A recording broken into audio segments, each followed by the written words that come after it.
My name is Nicole Stevens, and I am 32 years old. To my family, I am nothing more than a failure, a daughter who wasted her potential to count boxes of spam in an army warehouse. But they don't know the truth.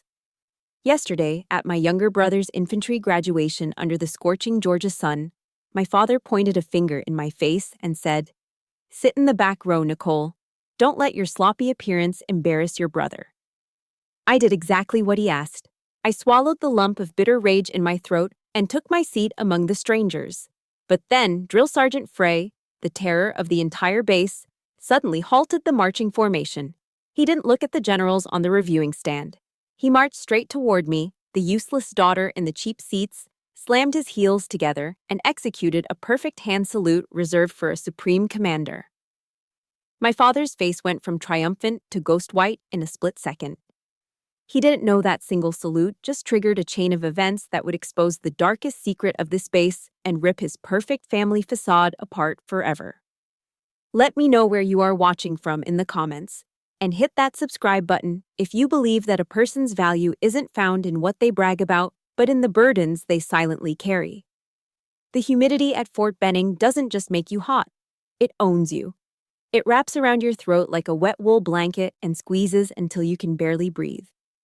It was 10 in the morning, and the air was already thick enough to chew on. Around me, the grandstands of the parade field were packed with families fanning themselves with programs, the air smelling of sunscreen, diesel exhaust, and cheap perfume. My parents, Robert and Linda Stevens, looked like they were attending a royal coronation. Dad was wearing his best navy blue suit. Despite the 90-degree heat, his chest puffed out so far I thought the buttons on his shirt might turn into projectiles. Mom was in a floral Sunday dress, her hair sprayed into a helmet of blonde curls that not even a hurricane could disturb. They sat in the front row of the VIP section, a spot reserved for immediate family members. They looked perfect. They looked proud. And they looked at me like I was a stain on a silk sheet. I wasn't wearing a suit. I was wearing a pair of faded Levi's, a plain black t-shirt, and my beat-up work boots. I hadn't slept in 30 hours because I'd just flown in from a black site briefing in Syria via a cargo transport. But I couldn't tell them that. To them, I was just Nicole, the specialist E4 who worked in logistics, the box kicker, the disappointment. "Nicole, honey," my mother whispered, leaning in close but not touching me, as if poverty were contagious. Her voice had that sugary southern drawl that dripped with venom. "Why don't you go sit up a few rows back? You know, near the walkway? You smell a little bit like industrial grease and sweat. We don't want to distract Adam when he marches by, do we?" I looked at her. Her makeup was flawless. Her eyes were cold. "Sure, Mom," I said, my voice flat. "And tuck that shirt in," my father snapped, not even looking at me. His eyes were glued to the empty parade field, waiting for his golden boy. "God, look at you. You look like a mechanic. Sit in the back. Don't embarrass us today. This is Adam's day." I didn't argue. I didn't tell him that the grease smell was actually residue from a hydraulic line that burst on a C-130 while we were extracting a high-value target 2 days ago. I didn't tell him that the reason my eyes were red wasn't laziness, but the aftermath of a flashbang grenade during a breach simulation. I stood up and walked up the metal steps, feeling the vibration of the crowd under my boots. I found an empty spot in the nosebleed section, surrounded by distant cousins and girlfriends of privates who couldn't get VIP passes.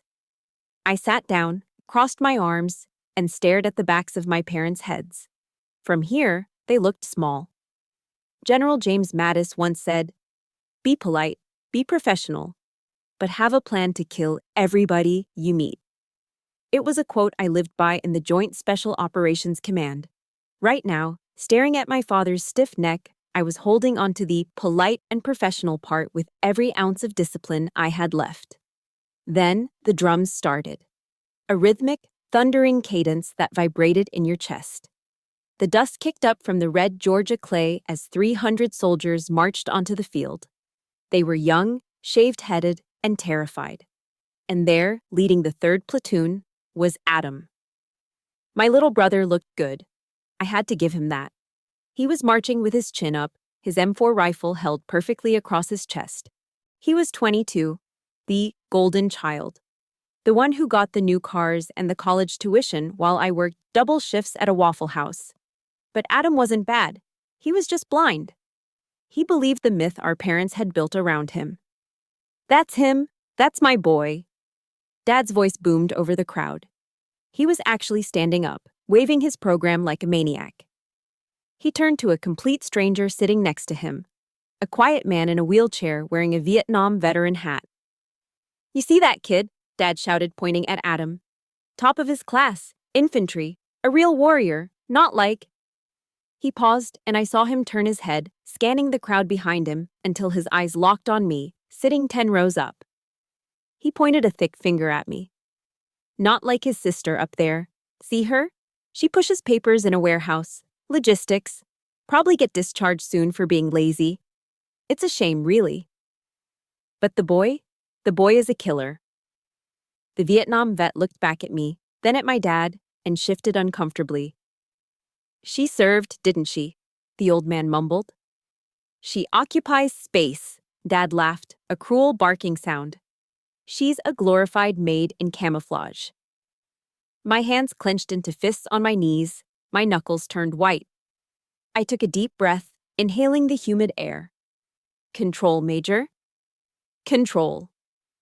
The formation reached the center of the field.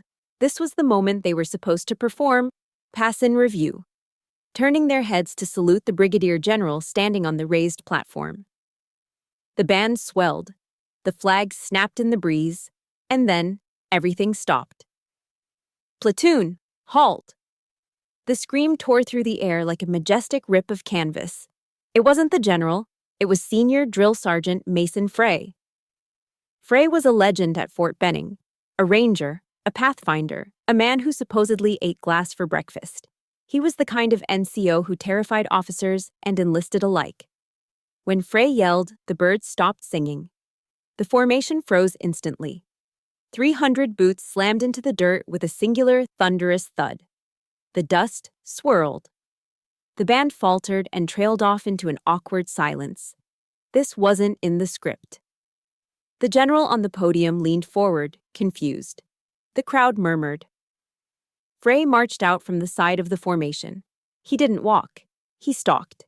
He moved with a predatory grace, his campaign hat pulled low over his eyes. He walked past the reviewing stand. He ignored the general. He ignored the colonels.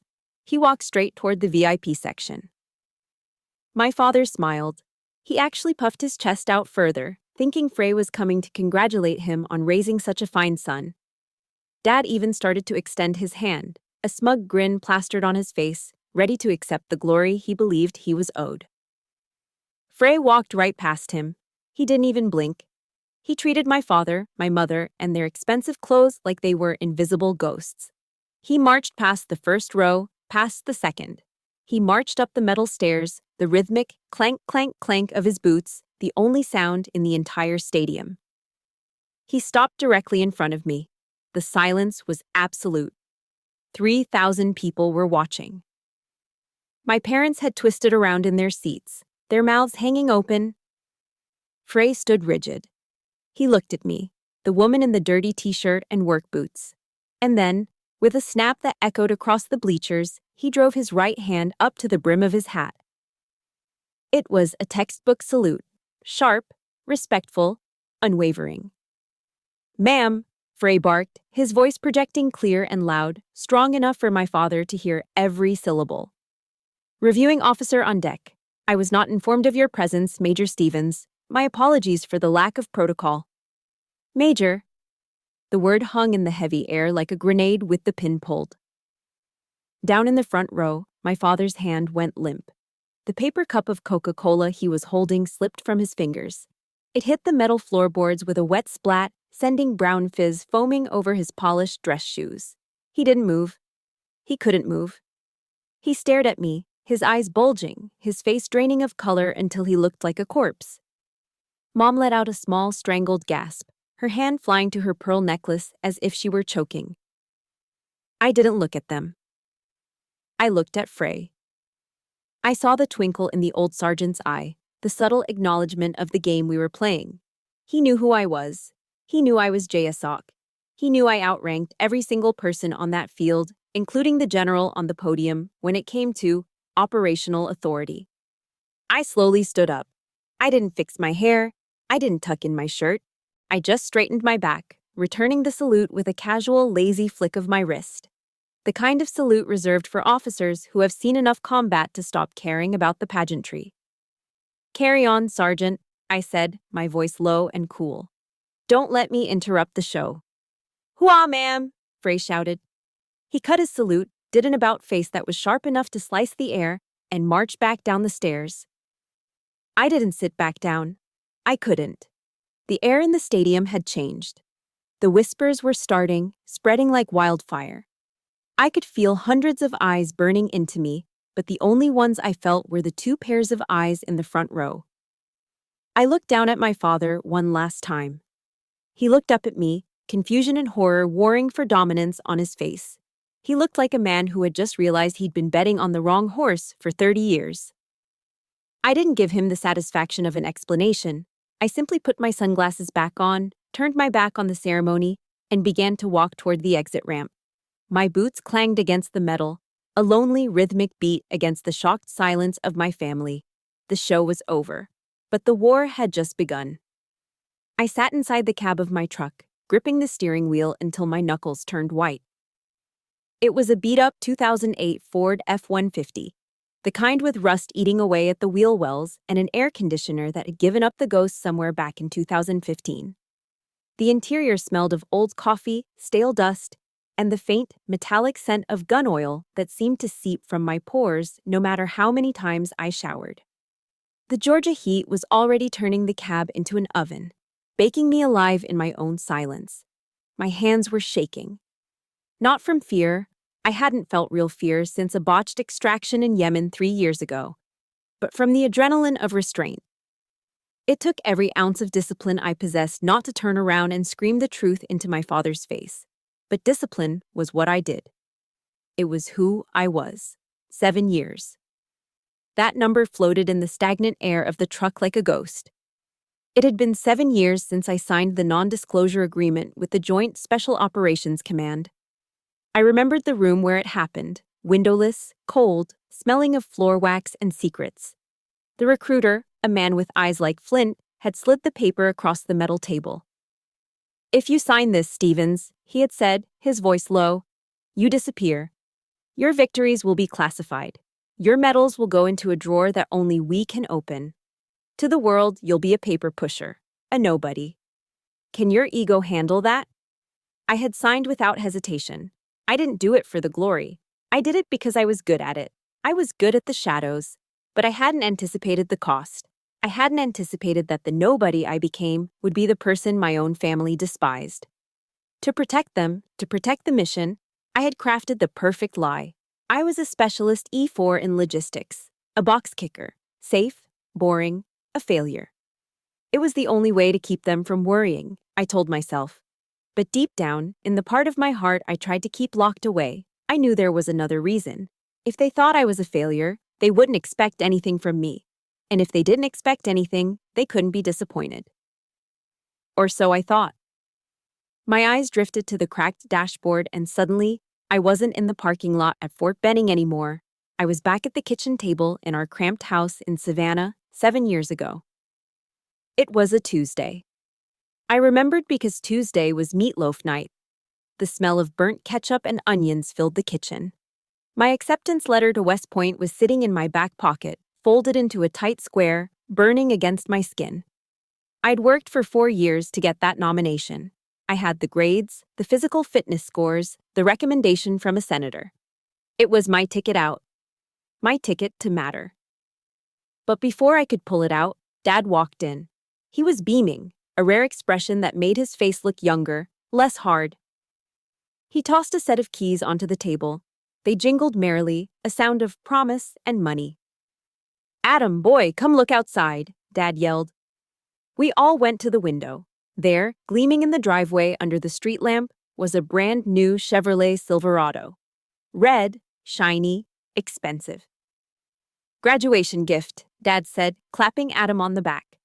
Adam was just finishing high school with a C average and a vague plan to maybe join the army later. She's a beauty, Dad, Adam shouted, running out the door. I stood there, my hand hovering over my back pocket. Dad, I said quietly. I got into West Point. He turned to me, the smile vanishing instantly. He looked tired. He looked annoyed. West Point? The military academy? Yes, I said, a spark of hope igniting in my chest. It's a full scholarship. I'll be an officer. He sighed, rubbing his temples. Nicole, look. We just spent the savings on the truck for Adam. He needs it to get around, to find himself. You're a girl. West Point is hard. It's for men who want to be generals. You'll go there, struggle, probably drop out, or meet some lieutenant and get married. Then what? All that effort for nothing. But it's free, Dad, I argued, my voice trembling. It's an honor. It's a waste, he said firmly, turning back to watch Adam rev the engine of his new truck. You want to go to college? Go to community college, get a nursing degree, something useful, something for a woman. Don't try to be something you're not.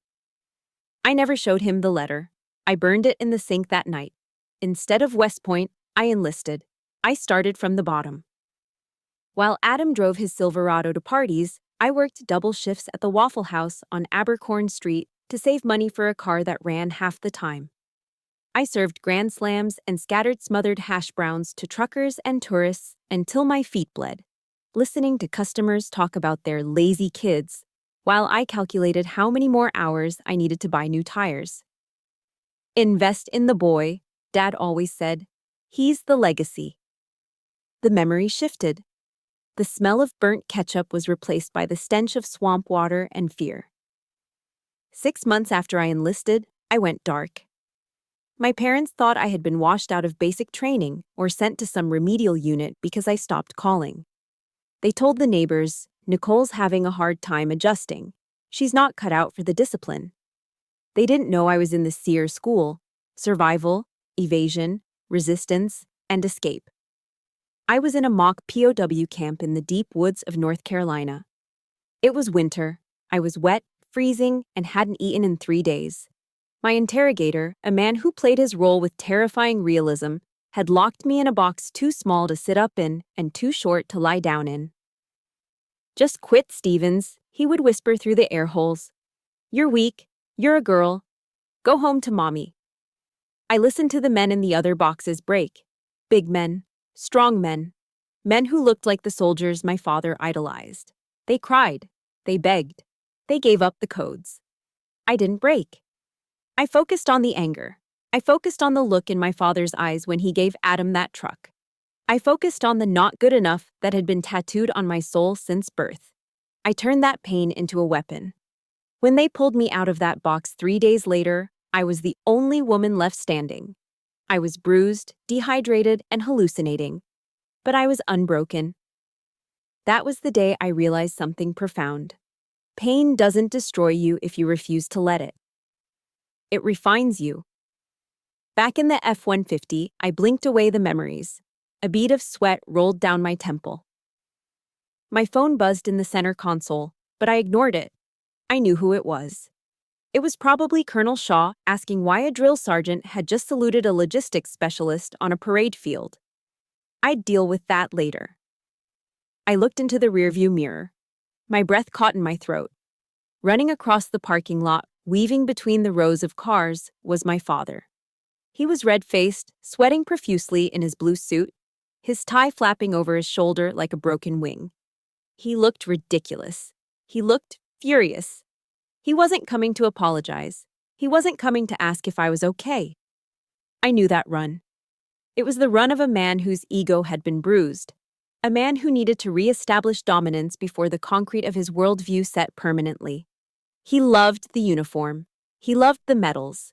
He loved the idea of a soldier son. But he didn't love the soldier. He loved the reflection of himself he saw in Adam. And seeing me, his failure, receive the respect he craved for his son, that was a sin he couldn't forgive.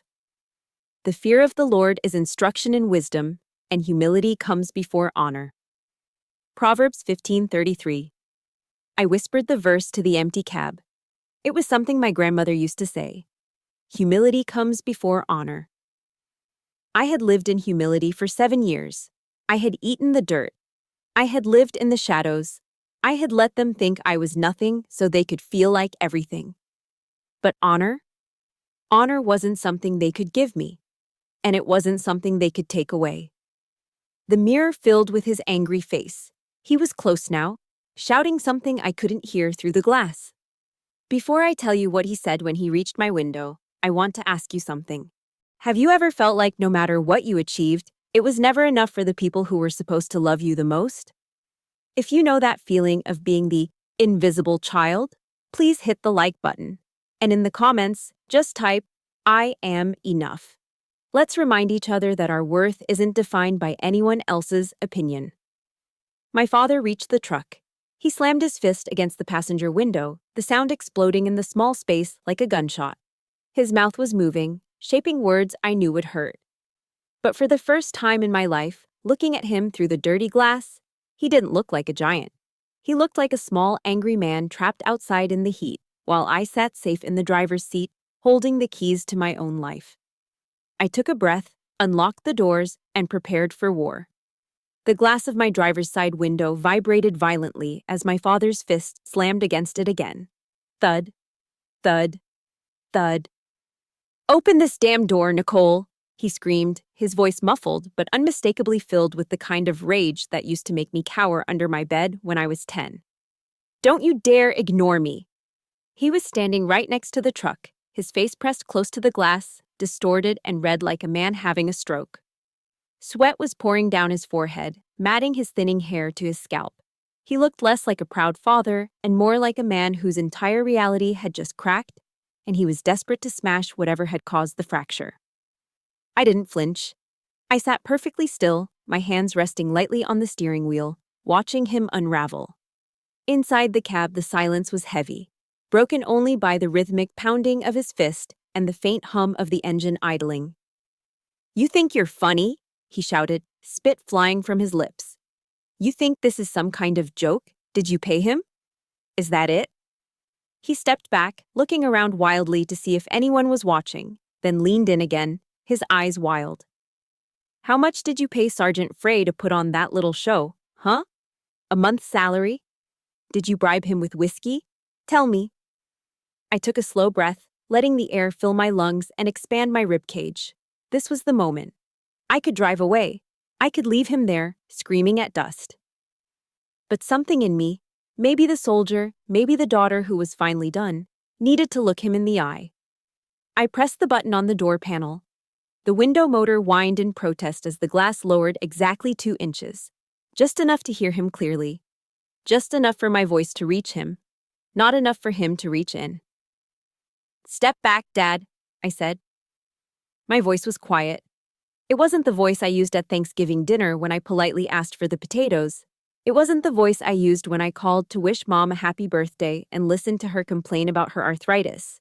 It was my command voice, low, flat, devoid of emotion but heavy with authority.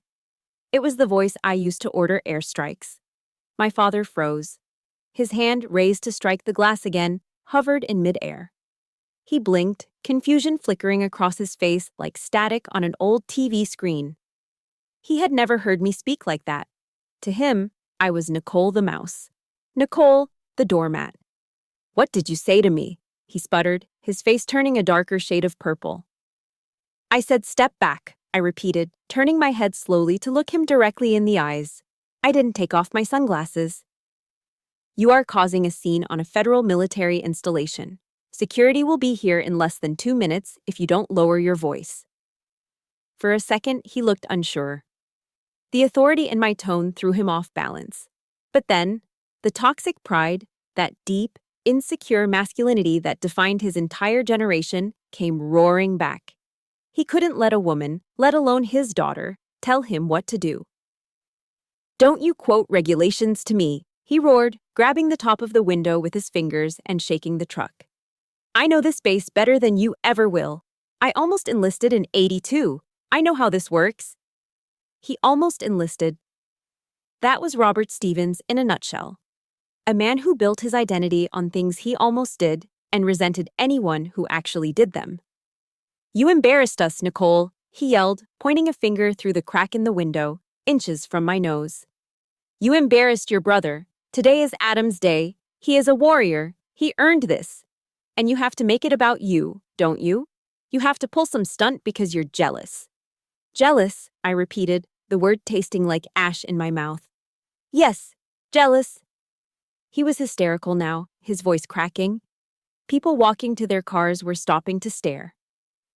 A young corporal with his family looked over, concern on his face, but my father didn't care. He was performing. He was the victim. "You couldn't hack it," he screamed. "You couldn't handle West Point, so you quit. You couldn't handle a real job, so you hide in a warehouse. And now, when Adam succeeds where you failed, you have to mock him. You have to mock the uniform by pretending to be something you're not." He leaned in closer, his breath smelling of stale coffee and peppermint. "You are an imposter, Nicole. That's what you are. You're a fraud. And everyone knows it. Do you think Frey respects you? He was laughing at you. He was mocking you, and you were too stupid to see it." The accusation hung in the hot air. Imposter. Fraud. It was almost funny. I was the only person in this family who wasn't pretending. He was playing the role of the patriot patriarch. Mom was playing the role of the doting, supportive mother. Adam was playing the role of the golden hero. And I was the reality they couldn't afford to acknowledge. I looked at his finger, still poking through the window. I had a sudden, vivid image of grabbing it and breaking it. It would be easy. A simple twist of the wrist. Krav Maga basics. But I didn't.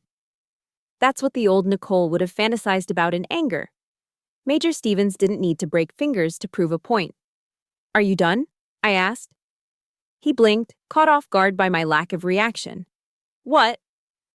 "Are you done yelling?" I asked again. "Because I have work to do." "Work?" He laughed, a harsh barking sound. "Go count your boxes, Nicole. Go hide in your warehouse. But don't you dare show your face at the house tonight. We are having a celebration for a real soldier. We don't need you bringing your failure into our home." That stung. It was a precision strike, aimed right at the softest part of me, the part that still, stupidly, wanted to belong. "Mom invited me," I said. "Your mother is too nice," he spat. "She pities you. But I don't. I'm ashamed of you. Now get out of my sight." He stepped back and kicked the tire of my truck, a petty, childish gesture from a grown man. I didn't say another word. I didn't defend myself. I didn't tell him that the real soldier he was celebrating had nearly failed his land navigation course, and I had to pull strings from the shadows to get him a passing grade so he wouldn't wash out. I didn't tell him that the only reason he was standing on this base safely was because my team had stopped a terror cell in Atlanta 2 weeks ago. I simply put the truck in drive. "Goodbye, Dad," I said.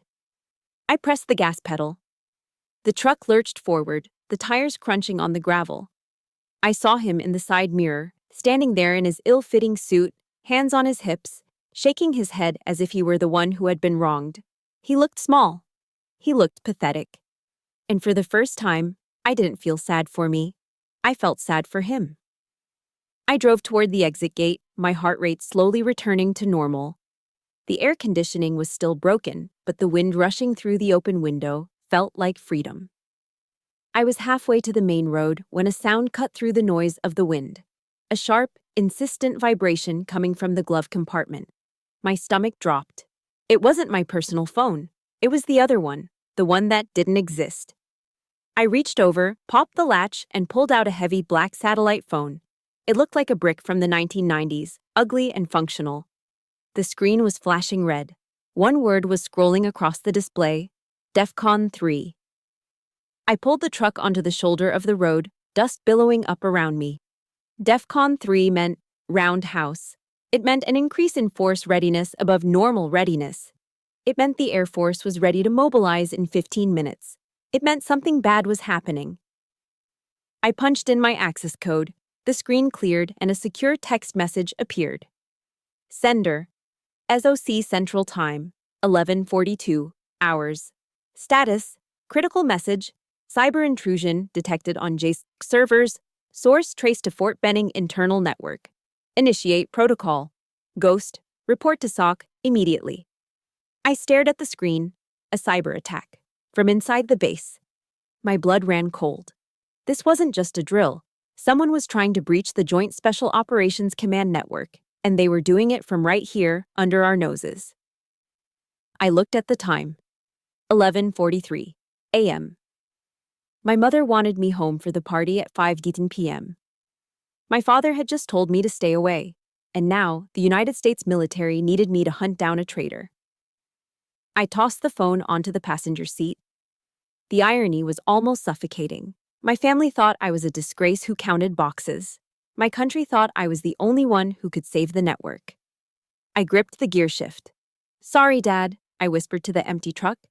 "I guess I won't be counting boxes today." I spun the steering wheel, swinging the heavy truck around in a tight U-turn, kicking up a cloud of red Georgia dust. I wasn't going to the warehouse. I was going to war. And God help anyone who stood in my way. I should have kept driving. I should have driven straight to the base, reported to the Secure Operations Center, and never looked back. But 5 minutes after I turned my truck around, my phone rang.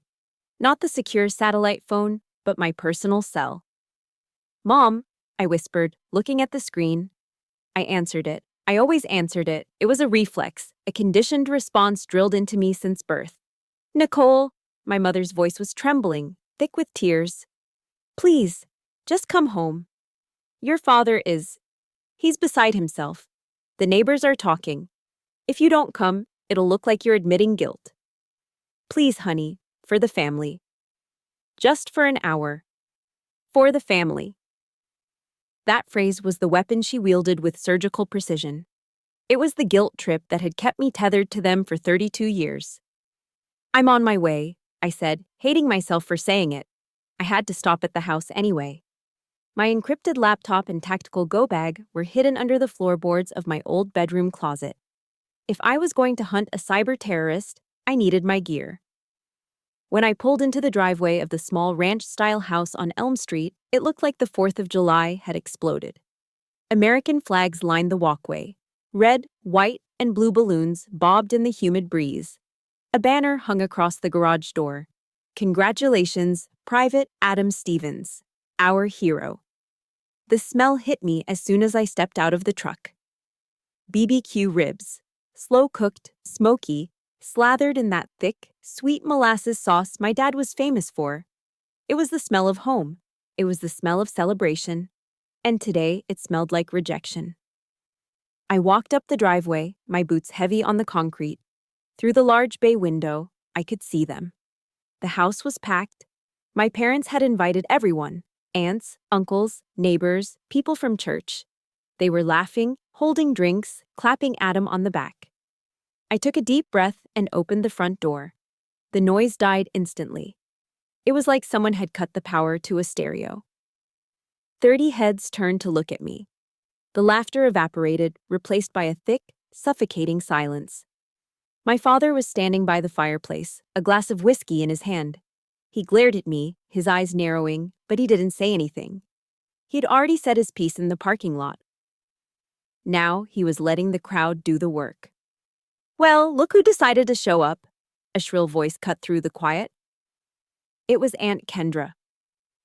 She was sitting on the recliner, nursing a glass of Chardonnay, her face flushed. Kendra had never liked me, mostly because I refused to join her pyramid scheme selling essential oils 3 years ago. "We were just talking about you, Nicole," Kendra said, swirling her wine. She looked around the room, making sure she had an audience. "We heard about your little performance at the graduation. Tell me, how much does an actor cost these days? Did you have to save up your warehouse wages for a whole year to afford that?" A ripple of laughter went through the room. It wasn't loud, but it was cruel. I didn't look at Kendra. I looked at Adam. He was standing in the corner, holding a beer, still wearing his dress uniform. He looked uncomfortable. He looked at the floor, at his shoes, at the ceiling, anywhere but at me. "It wasn't a performance," I said quietly. "Oh, honey, give it up," Kendra laughed. We all know you're just jealous. Adam is the real deal. You're just, well, you're you. My mother bustled out of the kitchen, wiping her hands on an apron that said, World's Best Mom. She looked frantic, her eyes darting between me and Dad, desperate to keep the peace. Okay, let's eat, she chirped, her voice too high, too bright. The ribs are ready. Come on, everyone, to the dining room. The tension broke as people shuffled toward the dining room, eager for food and eager to ignore me. I followed them, mostly because I needed to get to my old room down the hall, and the dining room was on the way. The table was set beautifully. The good china, the white porcelain with the gold rim that Mom only brought out for Christmas and Easter, was laid out. Crystal glasses sparkled under the chandelier. There was a massive platter of ribs in the center, flanked by bowls of potato salad, coleslaw, and cornbread. And on the sideboard, a huge apple pie. Everyone took their seats, Dad at the head, Mom at the foot, Adam on Dad's right, Aunt Kendra, Uncle Bob, the neighbors. They all pulled out chairs. I stood at the edge of the room. I looked at the table. There were 12 chairs. There were 12 people sitting. There was no chair for me. I stood there, feeling the blood drain from my face. I looked at my mother. She was busy pouring iced tea, avoiding my gaze. Mom? I said. She looked up, feigning surprise. Oh dear, I must have miscounted. We borrowed the neighbor's chairs and we ran out. She didn't miscount. She never miscounted. She bustled over to the sideboard and picked up a stack of paper plates. The cheap, flimsy white ones you use for a toddler's birthday party. She grabbed one, walked over to the serving platter, and used a pair of tongs to pick up a rib. It wasn't a whole rack. It was a small burnt end piece that had fallen off the bone. She plopped it onto the paper plate, added a spoonful of watery coleslaw, and handed it to me. Here you go, honey, she said, smiling that tight, fake smile. Since there's no room at the table, why don't you go sit out on the back porch? It's nice and cool out there. Besides, she lowered her voice to a whisper. You're used to eating out of cans in that warehouse, aren't you? This is a treat. The room went silent again. Adam looked up, his face pale. He opened his mouth as if to say something, but then Dad cleared his throat loudly. Adam snapped his mouth shut and looked back down at his plate. I looked at the paper plate in my hand. It was sagging under the weight of the grease. I looked at the china plates on the table. I looked at my family. They weren't just excluding me. They were erasing me. They were telling me in the clearest language possible that I did not belong. I was the help. I was the ghost. I was the mistake they tolerated, but never celebrated. Sure, Mom, I said. My voice didn't shake.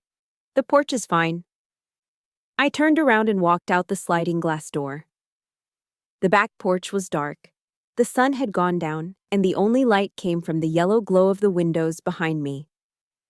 I sat down on the old rusted metal glider that had been there since I was a kid.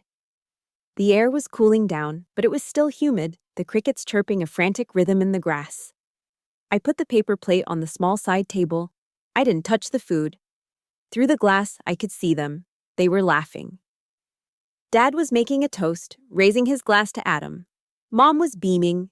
Aunt Kendra was stuffing her face with ribs. It looked like a Norman Rockwell painting, perfect and wholesome. And I was on the outside, looking in. I reached into my pocket and pulled out the satellite phone. It vibrated again, a harsh buzz against my palm. Sender. SOC Central status. Red update. Malware activated. Firewall breach imminent. Target identified as Mainframe Sector 7. Major Stevens, we need intervention now. I stared at the message. Sector 7. That was the nuclear command protocols. This wasn't just a hack. This was an act of war. I looked back at the window. My father was laughing, his head thrown back. He had no idea. None of them did. They were celebrating a boy who played soldier, while the woman they banished to the porch was the only thing standing between them and a catastrophe. Something inside me snapped. It wasn't a loud snap. It was the quiet sound of a tether breaking. The guilt, the obligation, the desperate need for their approval. It all just dissolved. I stood up.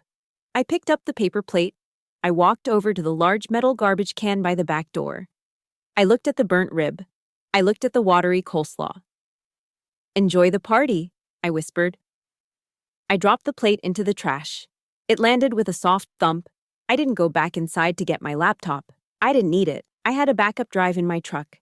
I didn't need to say goodbye. I didn't need to explain. I walked around the side of the house, through the dark shadows of the azalea bushes. I climbed into my truck, the engine roaring to life like a waking beast. As I backed out of the driveway, I saw the banner again. Our hero. I put the truck in gear and floored it.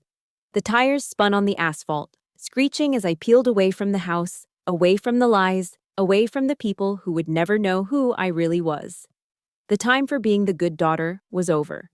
Major Stevens was on duty, and she was done eating scraps.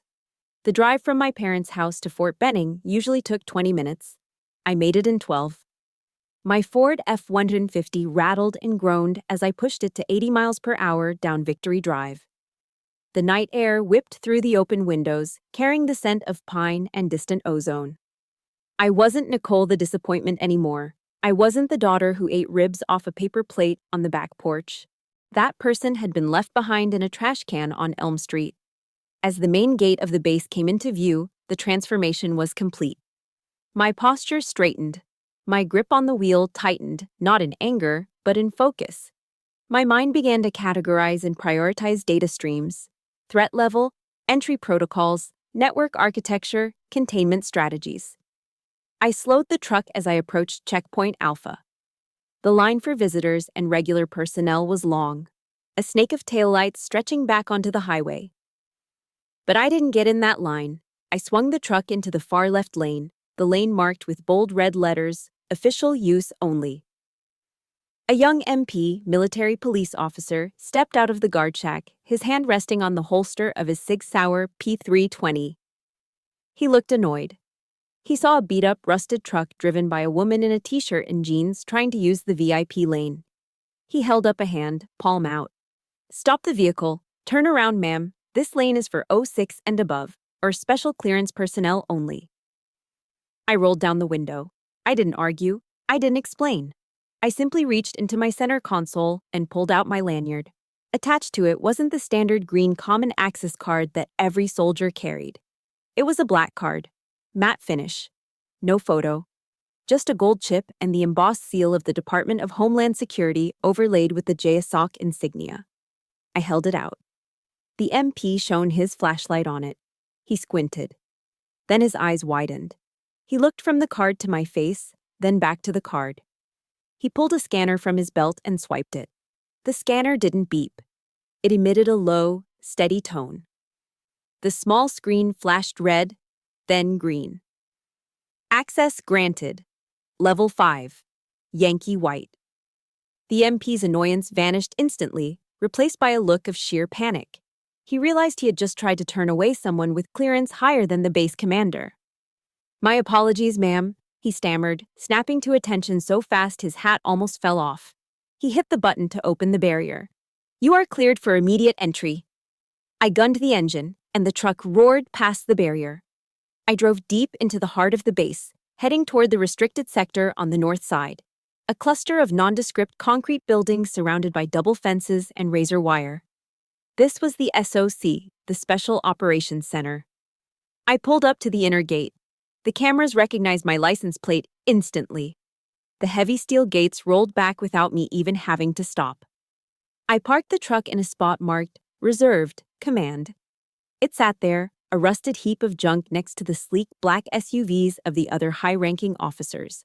The contrast was perfect. Inside the SOC, the air was cool and sterile. I walked up to the main security door. A retinal scanner glowed blue on the wall. I leaned in. A beam of red light swept across my eye. Beep. Identity confirmed, Major Nicole Stevens. The door hissed open. The SOC was in chaos. Dozens of analysts were hunched over monitors, typing furiously.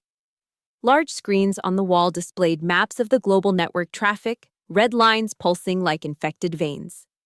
Colonel Shaw was standing in the center of the room, barking orders. He looked stressed. I don't care what the firewall says. Pull the plug on the external servers if you have to. Colonel, I said, my voice cutting through the noise. Shaw turned. Relief washed over his face. Stevens, thank God, we've got a massive breach. Someone is tunneling into the nuclear protocols. I know, I said, dropping my bag on the nearest desk. I saw the signature. It's the Hydra malware. If you pull the plug, it will trigger a kill switch and wipe the drives. Then what do we do? Shaw asked. I sat down at the main terminal. My fingers flew across the keyboard. We open the door. Let them think they're in. I'm initiating Protocol Aegis. We're going to trace the signal back to the source. But that's risky, Shaw warned. I didn't come here to play it safe, Colonel, I said, not looking up. I came here to kill the threat. For the next hour, I was in the zone. The world narrowed down to lines of code. I was hunting, and I was good at it. Outside, the night patrol was making its rounds. My brother, Private Adam Stevens, was walking point.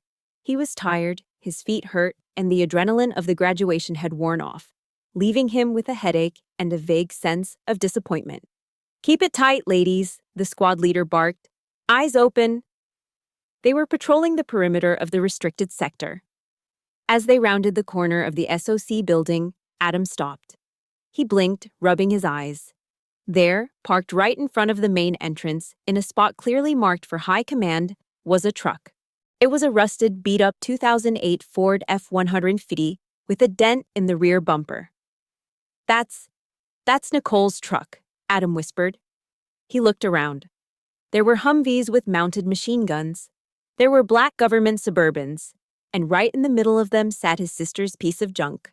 Keep moving, Stevens, the squad leader hissed. But Sergeant, Adam said, pointing, that's my sister's truck. She works in the warehouse. She can't be here. If the MPs see this, they'll shoot her. Adam felt a surge of protective panic. Despite everything, Nicole was still his big sister. He couldn't let her get in trouble for parking in a top-secret zone. I have to check it out, Adam said, stepping out of formation. He jogged toward the truck. He expected to find Nicole inside, maybe crying, maybe lost. But the truck was empty. Then the heavy steel door of the SOC building hissed open. Adam froze. He ducked behind the bed of the truck, peering over the edge. Two people walked out. One was Senior Drill Sergeant Frey, the man who was a god of war in Adam's eyes. The other was a woman. It was Nicole. But it wasn't the Nicole he knew. It wasn't the sister who hunched her shoulders and mumbled apologies. She was standing tall, her spine steel straight. She was holding a tablet, the blue light illuminating her face with an intense, predatory focus. Frey was walking behind her, not beside her, behind her.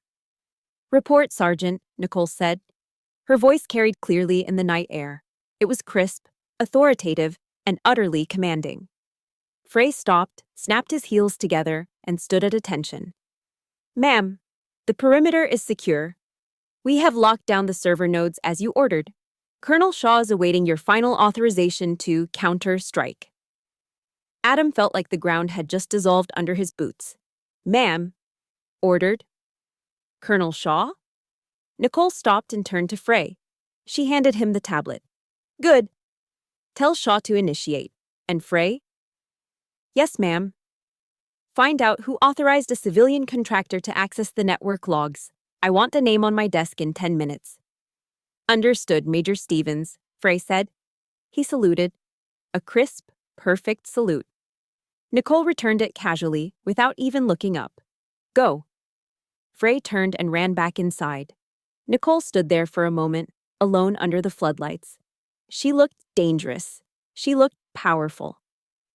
Adam sank down against the tire of the rusted Ford. His rifle felt heavy in his hands. His entire life, every story his father had told him, every insult thrown at his sister, shattered into a million pieces. His sister wasn't a box kicker. She wasn't a failure. She was the boss. And he was just a boy playing dress-up in her world. I watched Frey disappear back into the SOC building, the heavy steel door hissing shut behind him. The silence of the restricted zone returned, broken only by the distant hum of generators and the chirp of crickets in the tall grass. I turned toward my truck. I needed to grab my backup drive. But as I reached for the door handle, I saw him. Huddled against the rear tire, practically curled into a ball, was a soldier. He was clutching his M4 rifle like a safety blanket, his helmet tilted askew. Even in the shadows, I recognized the terrified posture. "Get in the truck, Private," I said. My voice wasn't loud, but it was an order. Adam jumped as if I'd tased him. He scrambled up, fumbling with the door handle, and practically fell into the passenger seat. I slid into the driver's side and closed the door, sealing us in the quiet, stale air of the cab. I didn't turn on the engine. I just reached up and clicked on the dome light. The yellow light flooded the cab, illuminating Adam's pale, sweaty face. He was staring at me with wide eyes, his mouth opening and closing like a fish out of water. He looked at my hands, then at my face, then back at my hands as if trying to reconcile the two versions of his sister that were currently warring in his brain. "You," he whispered. "You're a major. JSOC?" I leaned back against the seat, letting out a long breath. "Yes." "But how?" Adam's voice cracked. "Why?" "For 7 years, Nicole. For 7 years, Mom and Dad have treated you like dirt. They call you a failure. They make you sit in the back row, they feed you off paper plates, and you just took it? Why didn't you tell them? Why did you let them humiliate you?" "Because they needed me to be a failure," I said simply. Adam blinked. "What?" I held up my right hand. Under the harsh dome light, the scars were impossible to miss. There was a jagged white line running across my palm from a knife fight in Kabul. There were thick, yellow calluses on my fingertips from handling hot brass and climbing ropes. There were burn marks on my knuckles. "Look at this hand, Adam," I said. "This isn't the hand of a logistics clerk. This is the hand of someone who kills people so that people like Mom and Dad can sleep at night without nightmares." I lowered my hand and looked him in the eye. "Our parents? They are simple people, Adam.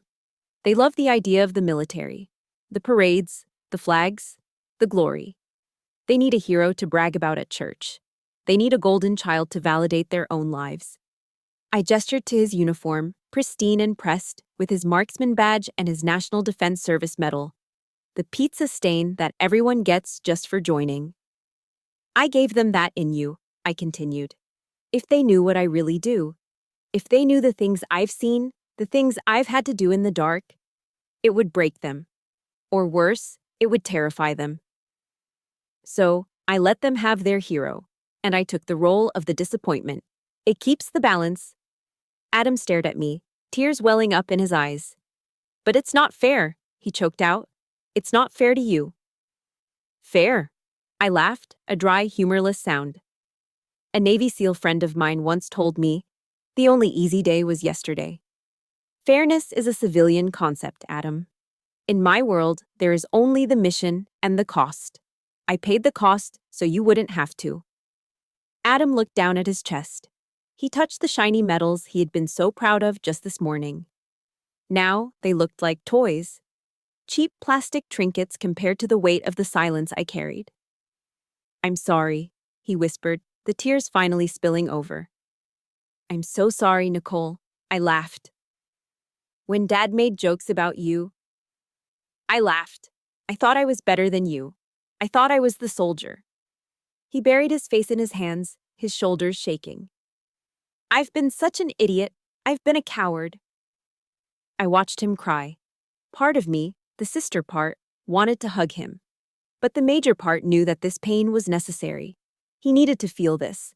It was the only way he would grow up. "Stop crying," I said. It wasn't mean. It was firm. Adam sniffled and wiped his face with his sleeve. He looked at me, waiting for absolution. "You didn't know," I said, softening my tone just a fraction. "But now you do.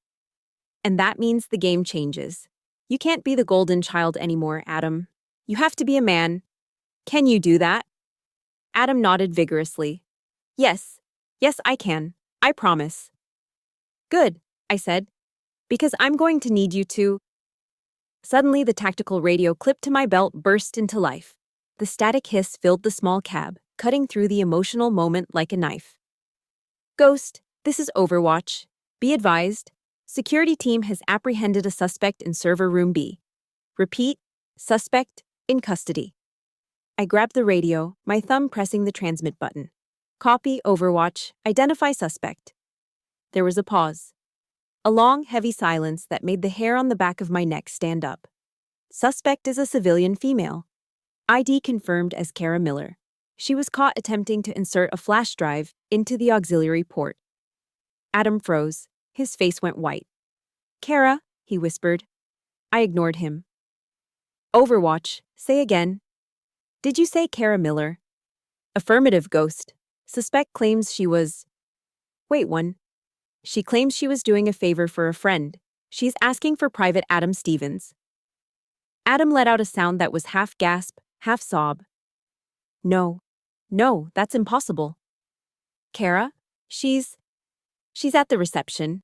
She's waiting for me. She doesn't even know what a server is.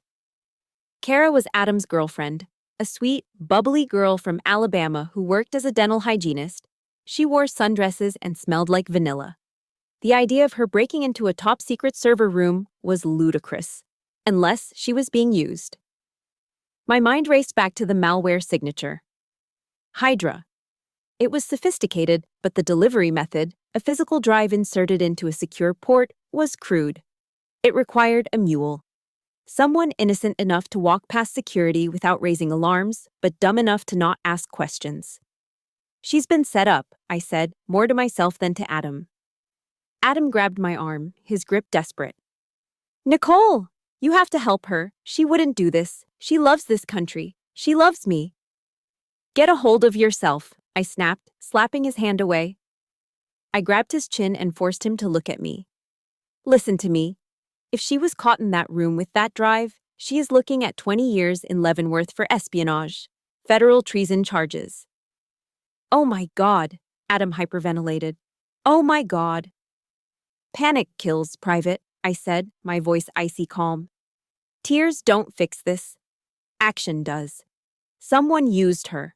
Someone gave her that drive. Do you know who she's been talking to? Has she mentioned anyone new? A friend who needed a favor? Adam shook his head frantically. No, I don't know. She just said she met a nice guy at the PX who was helping her with a surprise for me. A surprise, I repeated. Of course. I looked at my little brother. He was a mess. His world had been shattered twice in the span of 10 minutes. First, by me, and now by the woman he loved.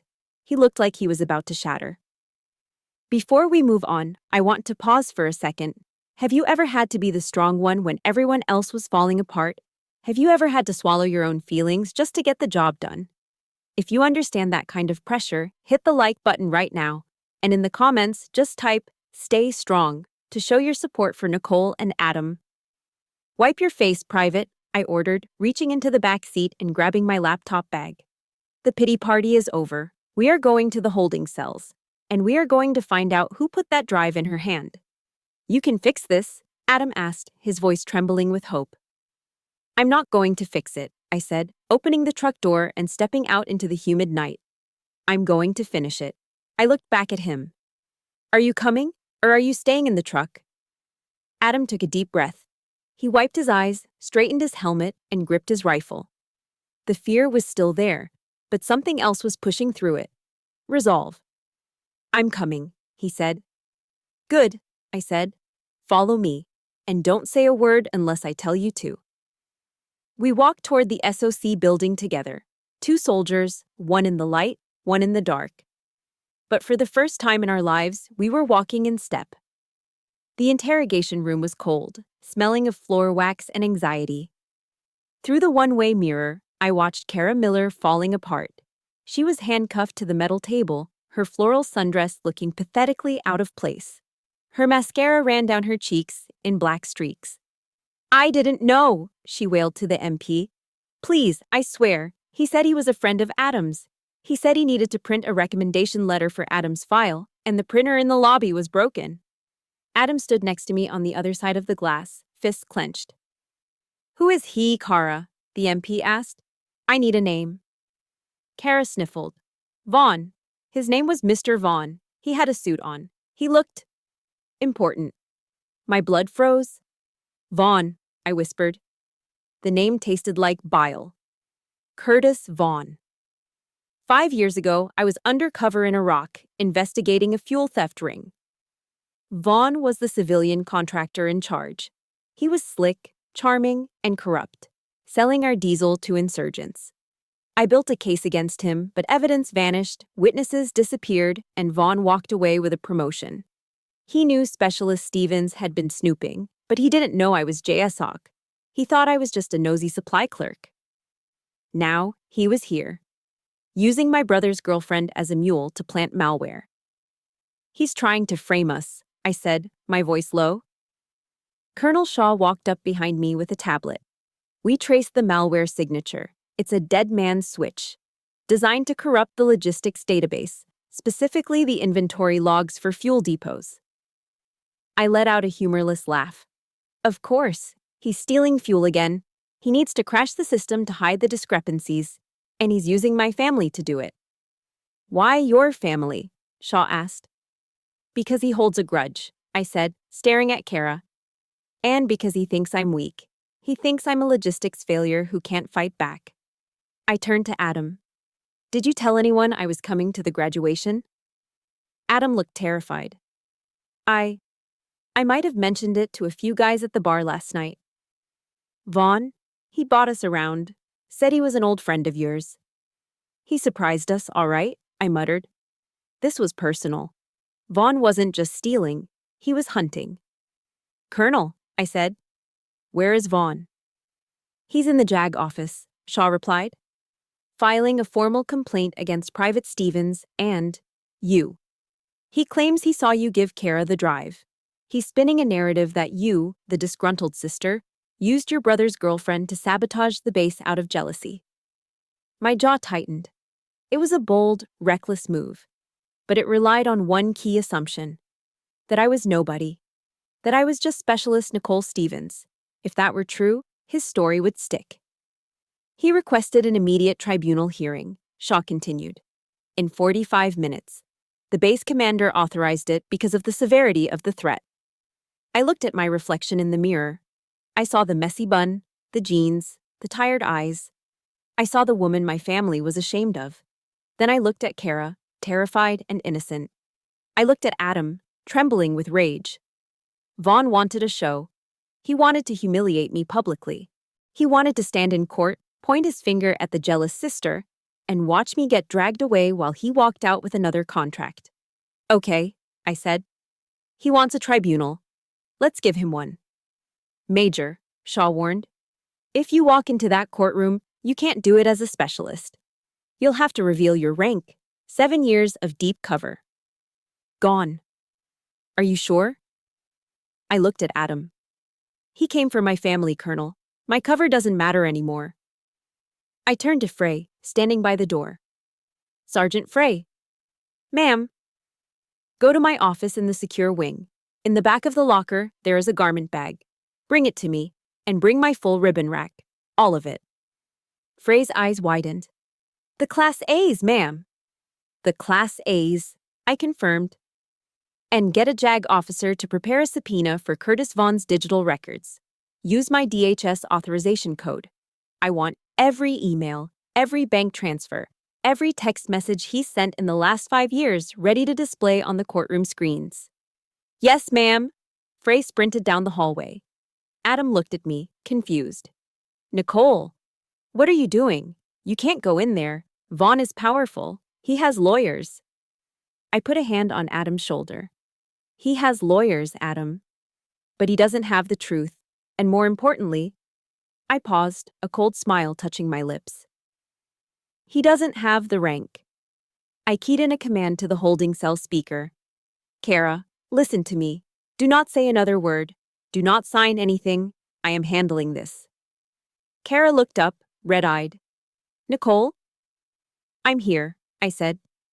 Colonel Shaw, delay the proceedings by 10 minutes. Tell them the defendant is preparing her defense. Shaw grinned. With pleasure, Major. I walked to the women's locker room. It was empty. I splashed cold water on my face, washing away the dust of the road and the shame of the paper plate. I looked at myself. Showtime, Nicole. Frey walked in, carrying a black garment bag. He hung it on the hook. Fresh from the dry cleaners, ma'am. I unzipped the bag. Inside hung the dark blue Army service uniform, the Class A dress blues, the gold braid on the sleeves, the gold oak leaves of a major on the shoulders, and on the chest, rows of colorful ribbons. The bronze star with valor, the purple heart, the Defense Superior Service Medal. It was a uniform that commanded respect. It was a uniform that told a story of blood, sacrifice, and unyielding duty. It was who I really was. Thank you, Sergeant, I said. Wait outside. I began to undress. Off came the jeans. Off came the t-shirt. Off came the disguise. I pulled on the crisp white shirt. I buttoned the jacket. I adjusted the tie. I pinned the nameplate, Stevens. I looked in the mirror one last time. The woman staring back wasn't the sister who sat on the porch. She was a predator. She was a judge. She was the storm that Curtis Vaughn never saw coming. I straightened my cap, pulled it low over my eyes, and turned toward the door. Vaughn wanted a tribunal. I was going to give him an execution. The courtroom was packed. Word had spread fast that a civilian contractor was pressing charges against a soldier's girlfriend for espionage. The air was thick with tension and the low murmur of gossip. I waited in the vestibule, just outside the heavy oak doors. I could hear Curtis Vaughn's voice through the wood. It was smooth, oily, and dripping with false concern. Your Honor, Vaughn was saying, it brings me no pleasure to be here. I have supported this base for years, but security is paramount. When I saw Ms. Miller attempting to access the restricted network, I was shocked. And when I learned that she was instructed to do so by Specialist Stevens, well, it paints a disturbing picture of negligence within the Stevens family. I adjusted my cuffs. I checked the alignment of my ribbon rack one last time. Through the small window in the door, I could see my parents. They were sitting in the back row, huddled together like frightened children. My father's head was in his hands. My mother was weeping silently into a tissue. They looked broken. They believed the lie. They believed that their failure of a daughter had finally destroyed everything. The prosecution rests, the JAG officer said uncertainly. He looked at the empty defense table. Does the defense have anyone? The judge, a stern-faced colonel named Patterson, looked over his glasses. Is Specialist Stevens present? That was my cue. I didn't open the door. I kicked it.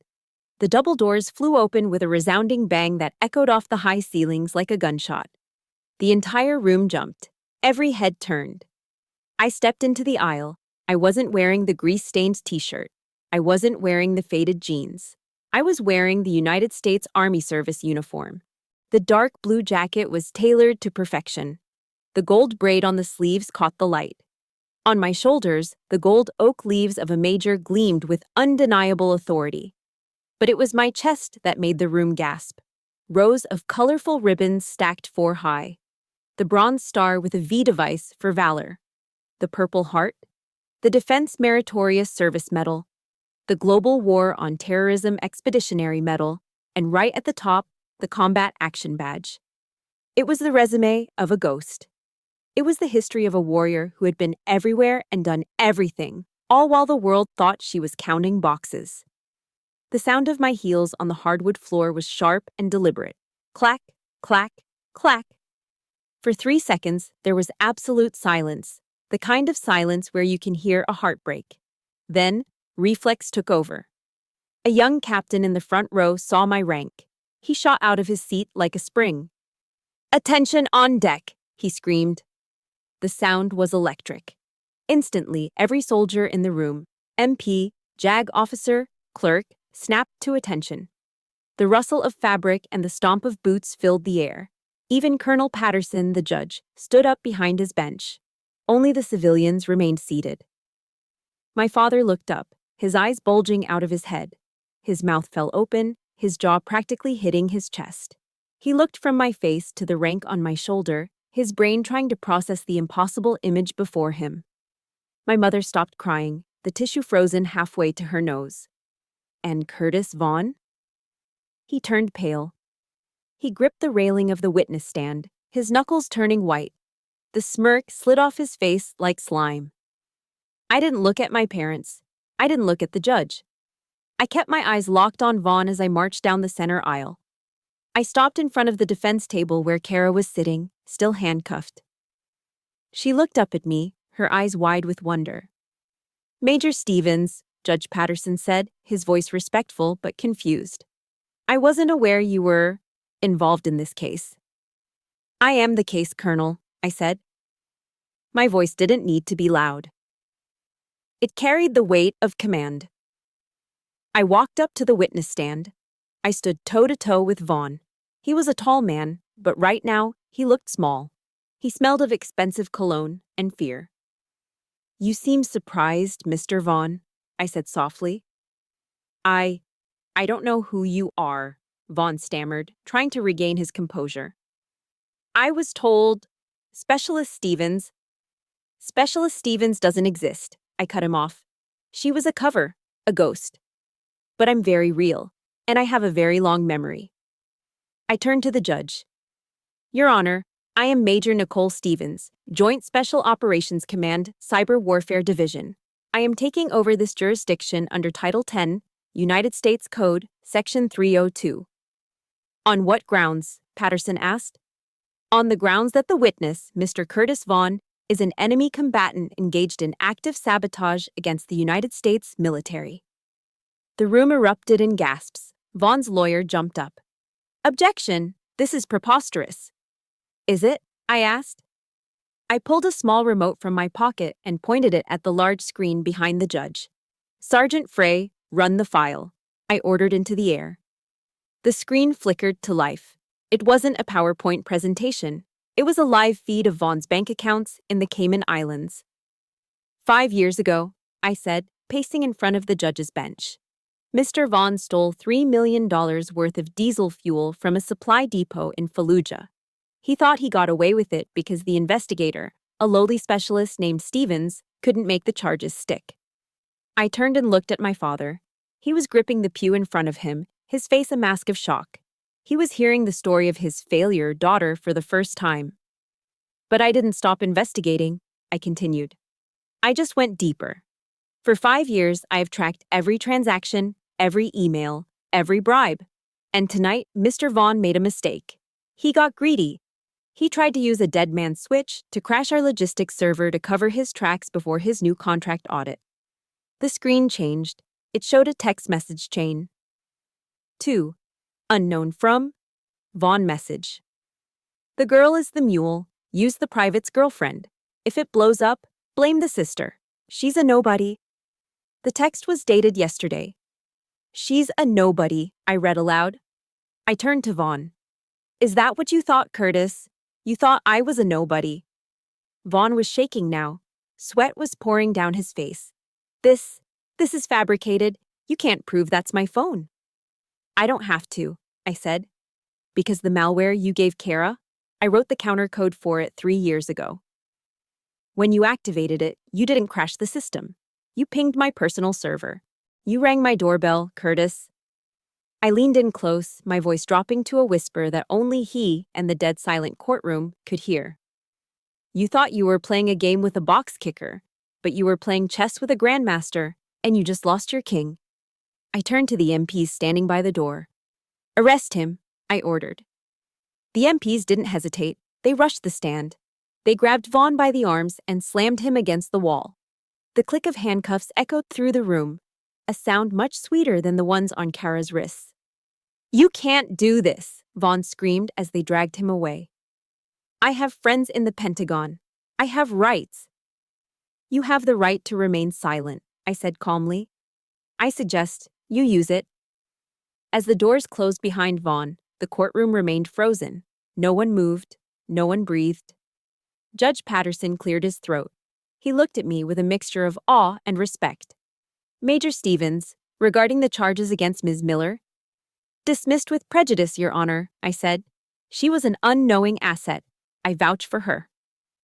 Case dismissed, Patterson banged his gavel. And Major, Welcome home. Thank you, sir. I turned around. I faced the gallery. My father was standing now. He looked like he had aged 10 years in 10 minutes.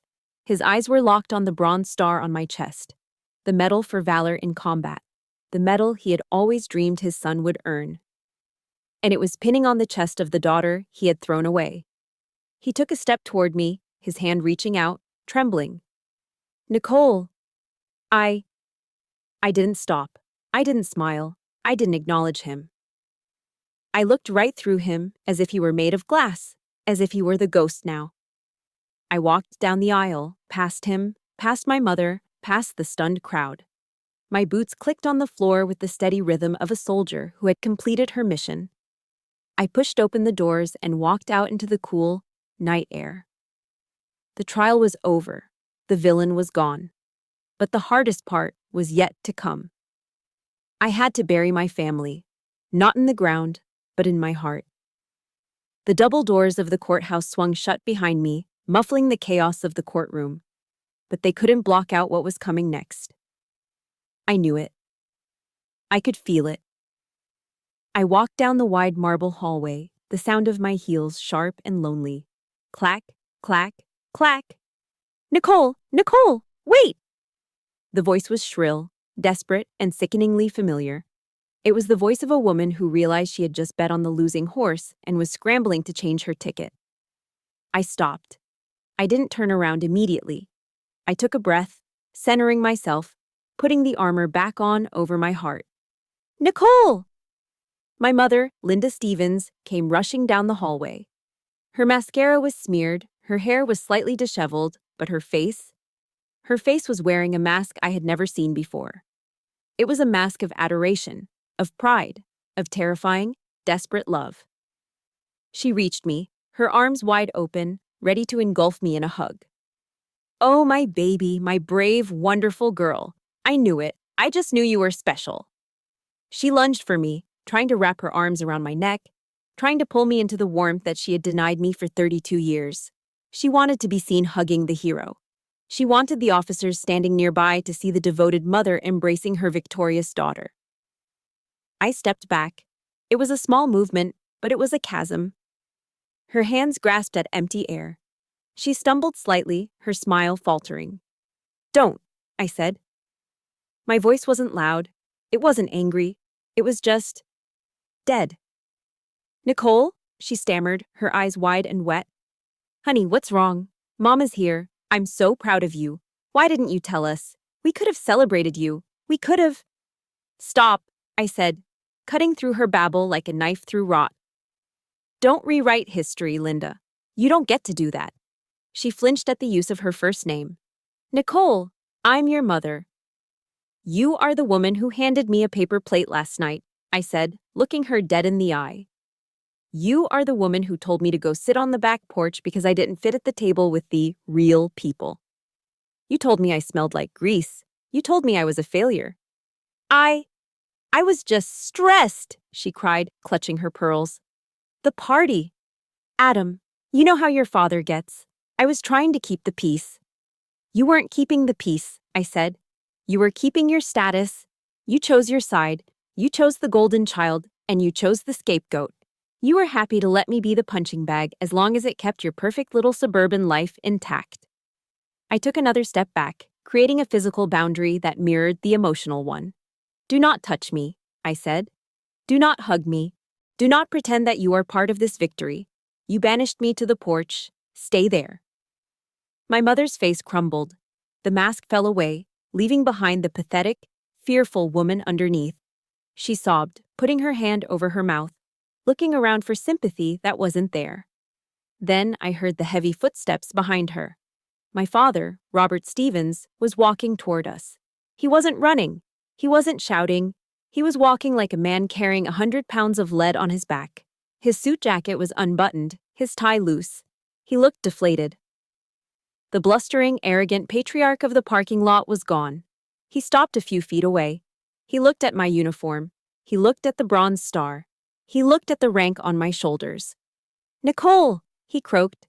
His voice was raspy, stripped of its usual boom. I looked at him. I waited. I didn't know, he whispered, shaking his head. I swear to God, kid, I didn't know. If you had just told me. Don't lie to me, Dad, I said softly. Not now. Not after everything. I'm not lying, he pleaded, his hands shaking. I thought you were a clerk. I thought you quit West Point because it was too hard. How was I supposed to know? You knew, I said. You saw the scars on my hands. You saw the way I moved. You saw the 1,000-yard stare in my eyes when I came home for Christmas. You saw it all.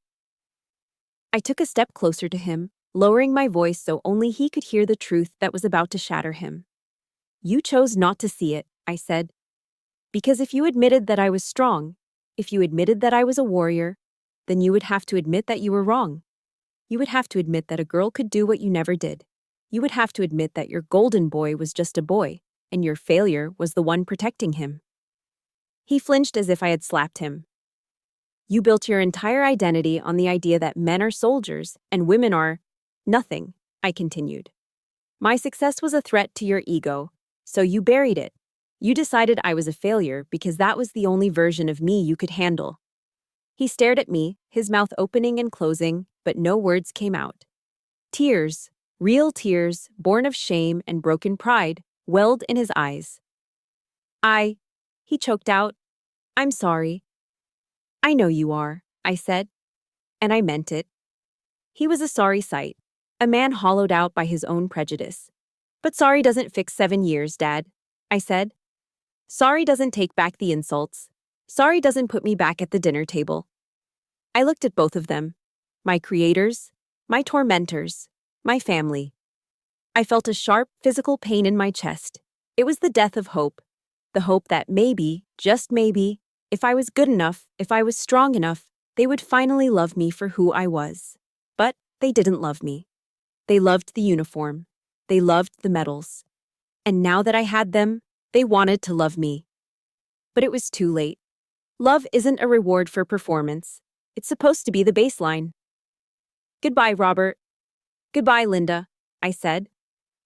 I didn't call them Mom and Dad. I couldn't.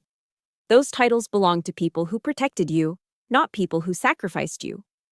I turned my back on them. Nicole, my mother wailed. Where are you going? Please. Major Stevens, my father called out, trying one last time to use the rank to reach me. I didn't stop. I didn't slow down. I walked toward the glass doors at the end of the hallway. Outside, the night was dark, but in the distance, I could see the floodlights of the airfield. I walked past a group of young soldiers standing by the door. They saw my rank. They saw the look on my face. They snapped to attention and saluted. I returned their salute. I walked out into the night air. It was humid, sticky, and smelled of jet fuel. To most people, it would smell terrible. To me, it smelled like freedom. Behind me, I left a weeping mother and a broken father standing in a hallway, surrounded by the wreckage of the bridge they had burned. I had won the war. I had defeated the enemy. I had saved the base. But as I walked toward the waiting Humvee that would take me to the airfield, I realized the casualties were high. I had lost my parents, not to death, but to the truth. And sometimes the truth is the deadliest weapon of all. The tarmac at Lawson Army Airfield was alive with the roar of jet engines. A massive C-17 Globemaster III sat waiting on the runway, its dark gray fuselage gleaming under the harsh floodlights. The engines whined with a high-pitched scream that vibrated in your chest, a sound that promised speed, power, and escape. I stood at the base of the loading ramp, the wind from the turbines whipping my hair across my face. My Class A jacket was buttoned tight against the chill of the night, the gold buttons reflecting the runway lights. Major Stevens! I turned. Running across the tarmac, fighting against the prop wash, were two figures, Adam and Kara. They stopped a few feet away, breathless. Kara looked exhausted, her sundress wrinkled, her eyes still red from crying, but she was free. Adam looked different. The boyish uncertainty was gone from his face, replaced by a somber, hardened maturity. We thought you'd leave without saying goodbye, Adam shouted over the roar of the engines. I almost did, I admitted. I looked at Kara. She stepped forward, twisting her hands nervously. Nicole. Major. I don't know how to thank you. I was so scared. I thought my life was over. You held up, Kara, I said. You didn't crack. You didn't sign anything. A lot of trained soldiers would have folded under that kind of pressure. I reached into the pocket of my jacket. My fingers closed around cool, heavy metal. I pulled it out. It was a challenge coin. In the military, a challenge coin is more than just a souvenir. It's a handshake. It's a bond. It's a sign of respect that says, you are one of us. This one was matte black. On one side, it bore the JSOC insignia. On the other, a skull and crossbones with the Latin phrase, sine pari, without equal. I took Kara's hand and pressed the coin into her palm, closing her fingers around it. Keep this, I said. It's not a medal. It's a reminder. You are stronger than you think. You faced a monster tonight, and you survived. Don't let anyone tell you you're weak. Kara looked down at the coin, tears welling up in her eyes again. But this time, they weren't tears of fear. Thank you, she whispered. I turned to Adam, my little brother, the golden child who had finally seen the tarnish on the gold. He stood straight, his shoulders squared. He wasn't looking at the ground anymore. He was looking me in the eye. I'm sorry about Mom and Dad, he said, his voice thick with emotion. I tried to talk to them outside the courthouse. They're in shock. They'll survive, I said.